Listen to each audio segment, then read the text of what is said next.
Hello বন্ধুরা, তো আবারও চলে আসলাম একটা নতুন ভিডিও নিয়ে। দেখতে দেখো, ঘুম থেকে উঠে আমার কিন্তু চা খাওয়া দাওয়া শেষ, আর এদিকটা চলে আসলো আমার মেয়ে চা নিয়ে। এখন বাজে হচ্ছে 8টা, তো এখন চা নিয়ে বসেছে। আর এদিকটা কিন্তু আমার ছোট মেয়ে চলে গেছে স্কুলে, একদম ভাত টাত খাইয়ে দাইয়ে পাঠিয়ে দিয়েছি। কিছু কত। আর এদিকটায় দেখো, এই যে বড় মেয়ে পিঠা দিয়ে চা খাচ্ছিল। আর সকাল সকাল কি দিয়ে চা খাচ্ছিস বল? ভাজা কুলি সে চা খাতা হে। তো এই দেখো, এদিকে আমাদের কিন্তু চা খাওয়া দাওয়া শেষ। আর এই দিকটায় এই যে একজনের শুধু চা খাওয়া নেই, সেটা হচ্ছে আমার মেজো মেয়ে। আর হবে ওর 10টার সময়। যাই হোক, 10টার সময় ভিডিও করা সম্ভব নয়, তাই ওর ভিডিওটা স্কিপ করে দিলাম আমি।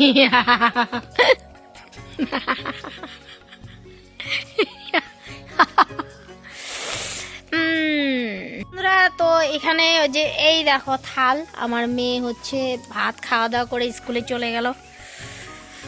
চলো একটু পরে আসছি, তারপরে তোমাদের সঙ্গে কথা বলবো। জানি না কতটুকু আজকে ভিডিও করতে পারবো, তো দেখা যাচ্ছে নেক্সটে। চলো বিছানাটা উঠিয়ে আনি। বিছানা উঠা কিন্তু অনেকটা বড় কাজ, তাই না বলো? আর বেশি একটা বিছানা উঠানো কিন্তু আমি পছন্দ করি না, আমার ভালো লাগে না কেন জানি না। চলো বিছানাটা উঠিয়ে নি। আর হচ্ছে এদিকটায় আমার বর কিন্তু চলে গিয়েছে বাজারে। আর আজকে যে রান্না বান্না কি হবে সেটা কিন্তু বলতে পারবো না। যতক্ষণে আমার বর না আসছে ততক্ষণে আর কি রান্না করব সেটাই বুঝতে পারছি না। প্রথমে আজকে আমি রান্না করবো বেগুন ভাজা আর ভাত, তো সেগুলোই রান্না করেছি আর কি বর্তমানের জন্য। আমার মেয়ে কিন্তু খেয়ে স্কুলেও গেছে। দুই মেয়ে বাড়িতে আছে, সেই মেজো মেয়ে যাবে না আর কি, বড় মেয়ে যাবে। কম্পিউটার আছে হচ্ছে, বড় মেয়ে বাড়িতে থাকলে আর কি আমার একটু ভালো সুবিধা হয়। কারণ হচ্ছে এই দেখো, বাড়িতে আমি সব কাজ ফেলে রেখে চলে যাই, সমস্ত কাজ কিন্তু আমার বড় মেয়ে করে দেয়। তখন উপায় নেই, ও কম্পিউটার আছে, যেতে তো হবে, তাই না বলো? সবসময় নিজের সুবিধা খুঁজলে তো আর হবে না, মেয়েদেরকে তো পড়াশোনা শেখাতে হবে, তাই না বলো? ও হচ্ছে আমার বড় মেয়ের ক্লাস শেষ হবে, তাই আর কি কম্পিউটার জয়েন করেছি। আমার বড় মেয়ের ল কমপ্লিট হবে আর কি, তার জন্য আর কি কম্পিউটারে আর কি জয়েন করেছে। স্কুলে যাওয়া আসা নিয়ে আর কম্পিউটার আগে থেকে জয়েন করা হয়নি, অনেক দূরে ডিস্টেন্সের জন্য, মানে কি এদিকে কলেজ যেতে হয়, আবার কম্পিউটার মানে দুটোকে মানিয়ে নিতে পারবে না জন্যই দেওয়া হয়নি এতদিন। কলেজ যখন শেষ হয়ে গেছে তাহলে তো বাড়িতে বসে থেকে লাভ নাই, তাই না বলো? তাই আর কি কম্পিউটারটা জয়েন করলো। এখনো কলেজ কিন্তু শেষ হয়নি, এই জুলাইতে শেষ হবে। তো যাক গিয়ে সেসব কথা। তো আজকে আমি রান্না বান্না কিছুই করব না, আজকে বড় মেয়ের সঙ্গে আমি চলে যাবো। যাবে কম্পিউটারে, আমি যাব দোকানে। আমার রোজকার কাজ তো করতে হবে, তাই না বলো?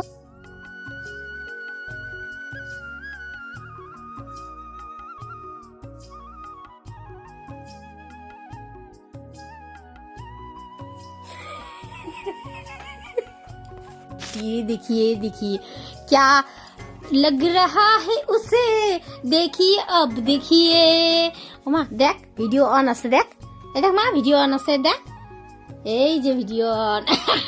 চলো, অনেকটা বাসন আছে, সমস্ত বাসন মেজে আবার আমার দোকানে যেতে হবে। তো দেখো, বাসনগুলো আমি এক এক করে নিয়ে আসছিলাম, আর আমার মেয়েকে বলছিলাম মা কিছুটা বাসন এনে দে, তো বারবার আনা আনি না, আমার ভীষণ অসুবিধা হয়। দেখতেই পাচ্ছ, এই দেখো কাঠ বিছানো রয়েছে, কারণ হচ্ছে এই দেখো ঘরের ভিটি করা হয়েছে, মাটি ফেলানো হয়নি আর কি। আমার বর দেখো কাঠ বিছিয়ে দিয়েছে, হাঁটা চলার জন্যই আমার কাঠগুলো প্রায় নষ্টর পথেই চলে গেল।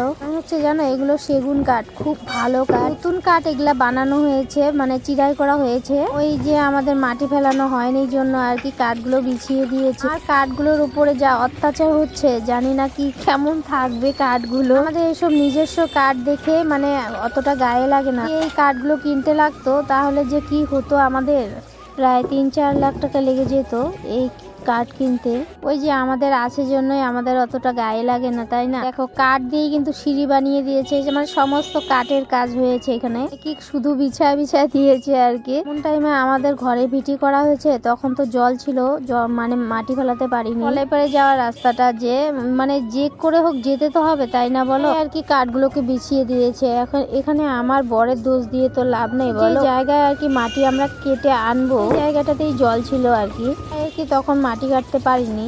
এই যে এখন কাটতে হবে, এখন সিজনটা একটু চেঞ্জ হয়েছে, তো এখন বৃষ্টিও নাই, তো এখন মাটিটা ফেলতে হবে। একটু একটু করে আমি বাসনগুলো ধুয়ে নিই, কেনা বাসন মাজার সাবানটাও শেষ হয়ে গেছে, কি যে করব, তাই আর কি সার্ফ নিয়ে আসলাম, আর বালি দিয়ে আর কি বাসনগুলো মেজে নিব। চলো ঝটফট করে বাসনগুলো মাজতে থাকি।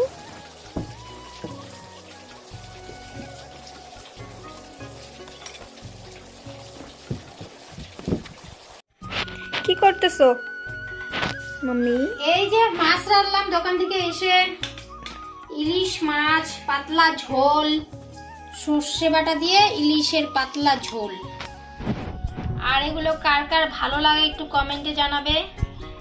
কারণ হচ্ছে পাতলা ঝোল মানে হচ্ছে আজকে ডাল ভাত, ডাল নাই, ডাল রান্না করিনি, শুধু ভাত রান্না করেছি, তার জন্য আর কি পাতলা করে ঝোলটা রান্না করলাম। তো এসব দিয়ে আর কি খাওয়া হবে। আর ডাল এত বেলা করে রাঁধতে ইচ্ছেই করে না, কি করব, তাই আর কি ঝটপট করে শুধু পাতলা করে সর্ষে বাটা দিয়ে ঝোল করে নিলাম। তো এগুলো দিয়ে খাওয়া হবে। তো দেখা হচ্ছে নেক্সটে।